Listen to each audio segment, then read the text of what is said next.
Hello, welcome to the best move. Today I want to show you a match between me and IP-Man84. This was the game of Immortal Pawns, and this was a very long theoretical struggle between us, and you will see why. This was a 27 move long game, and we played it very seriously, but it was a friendly game, so not a tournament match.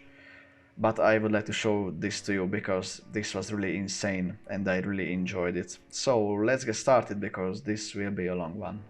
First of all, we have to check the cards. We can see that we have dealt some very nice symmetric cards. For example, we have the frog and the rabbit, which are complete opposites. And we have the rooster and the goose, which are complete opposites. And we have the elephant by itself, which is the only card what can move in both diagonal ways. So it's a very important card in the game, you will see. But what is more important in this game is that there are no vertical moves on the cards. So it will be very difficult and very exciting to play this kind of diagonal game. You will see what happens, so let's start. So IP-Man started the game with the rabbit from e5 to d4, and I started from e1 to d2 with the frog. Then he played goose a5 to b4 and I played rabbit a1 to b2. He plays with the frog this time from b5 to c4, and you can see that he won't have a card which helps him develop this pawn to e4. He has to play the elephant if he wants to do that. We'll see what happens with that. I played the goose from d1 to c2, and here he decided to play the rabbit from c4 to a4, and this was quite a big mistake in my opinion. First of all, he won't be able to develop this pawn to c4 because he has to use the elephant again, so this doesn't help that.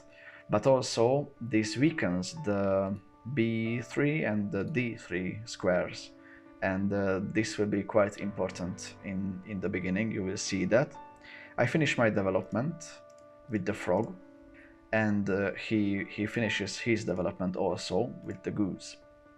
And now, as you can see, these squares are only defended one time, so I can attack with the rabbit from a2 to b3, grabbing that square. He decided that it's best to take that pawn, and I have to take back. There is nothing better. And here he played with the rabbit from e4 to c4, and I found this quite nice move from b3 to c3. So now this pawn is defended two times by these squares, and also it is being attacked two times. Here in this position, IP-Man found a very strong move with the goose from c4 to d3. So now he attacks this c3 square three times actually, and I don't have any good horizontal moves, so I really have to take on d4. This comes with check, but it doesn't really matter. He takes back with the elephant, so at least I can take the elephant now, which can help me later on maybe, we'll see. But this way he grabbed more space around the center, and I lost my very strong central pawn. So as you can see, this d3 pawn is quite annoying for my master and for my pawns. But I suspect that he will play it soon to the middle of the board because it's the same structure I had like 2 moves ago. So I have an idea how to continue this game. I moved with the goose to d1, and yeah, as I suspected, he moves to c3, and here I move with the frog to c2, and my master defends both pawns at the moment. So in this position, this is a very lovely pawn in the middle, but it is being attacked 2 times and being defended 2 times, and actually black doesn't have a move which defends this pawn again, so he has to take on b2. There isn't a better move than this, and of course I have to take back with the rooster. And we reach this position, which is quite symmetrical. As you can see, we all play on the dark squares, and this is very close to an opposition like in chess, and the advantage is mine at the moment because he has to move something, and he can't move to any of these squares because I can just take it 2 times. So he has to play a lesser move, and he finds a move with this pawn to a4, and this move is quite good in my opinion. There is also an option with the goose to c4, and surely I have this check on c3 on the master, but after he goes back either to c5 or e5, I don't really see a clear way to have progress in this game. So I think moving to a4 is okay. So in this position, I play my first sacrifice attempt. I play with the elephant from d2 to e3. So this hangs a pawn, but it is really not good to take it, and let me show you why. If you take it with the frog, I go with the rabbit to c3, and you have to check what happens here, because the master doesn't have any moves. He can move to here, and both are covered by the goose. So he has to move this pawn, and this pawn can move to b5 and b4. b4 is covered, so he has to move to b5. So let's assume he did. But then I just win because I move here and there is no stopping mate on c5. So it is impossible to take this pawn. And of course IP-Man84 saw this, and he played the best move from d4 to c4. Of course he had to move his master because he was in check because of the goose card. So after this I moved with the rabbit from b2 to c3. I want to get closer to the temple. But he has a nice move which I didn't see, which is frog to b3. And this comes with check. So I have to fall back with my master, and I can go to b2 or d2, and actually both seems to be fine to me, but I chose b2. So in this position he has to play with the rabbit to a4, because if you can see, this pawn doesn't have any squares to move to. This is covered, these both are covered, and this is covered too. So he has to move the master, and the master can only go to a4. Then I regrouped my pieces with the frog to c3. And in this position he can't take this pawn, of course, because if he does, then I just win in 2 moves. It is unstoppable mate. So he has to go back with the rooster to c4. Then I had an idea to go to the other side of the board with the rabbit, but he cuts me off with the frog to e4. So now this e4 pawn holds everything nearby, so I have to find another way, and I moved with the goose back to c2. And here he moved back from e4 to c4 with the rabbit. And here I found this very nice move. Once again I try to sacrifice this pawn on b3, and we have to check again what happens if he takes it. So if he takes with the elephant, I go with the rabbit, and now you can see what the problem is. I am getting close to winning.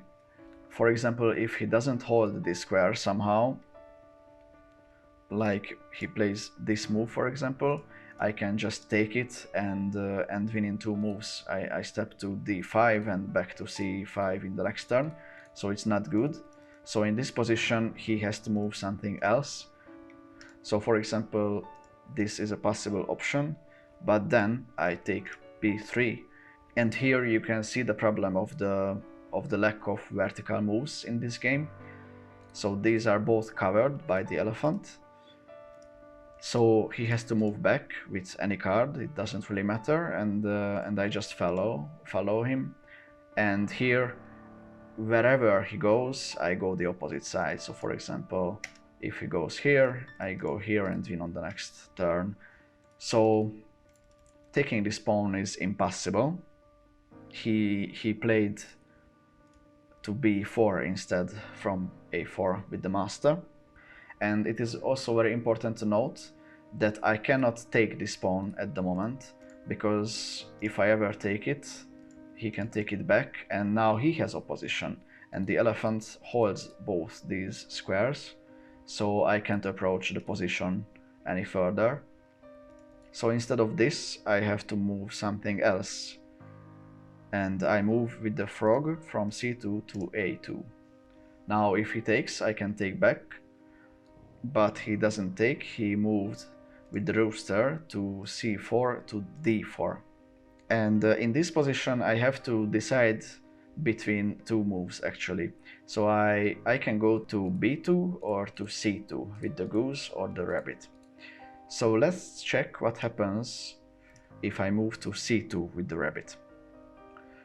First thing to notice is that there is a threat, which is elephant to c3, but this doesn't work because I have rooster to d3, and this pawn is hanging at the moment. It is being attacked 2 times, and he doesn't have a single move horizontally, so he cannot do anything with it. Maybe he can go to b2 in this position, but then I can go to e4 and I'm very close to winning, and this pawn actually holds everything nearby, so this master can't do anything. So this move doesn't work, so let's go back one move. What is another option? And I found this move to elephant to e4 to be quite annoying, because this pawn holds this square and this master holds c3 and also a3, so I don't really have a way to approach the position any further. So I didn't really like this, so that's why I decided to move to b2. So in this position he didn't find this e4 idea. Instead he played with the frog to e3, and this is quite problematic. This is a blunder, and I am sure that you will all find out why. So please pause the video for a few seconds, analyze the position and find the best move for white.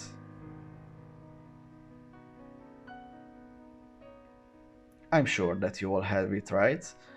Of course, the best move is with the rooster from b3 to c3, and this comes with a check, but also it comes with an attack on the e3 square.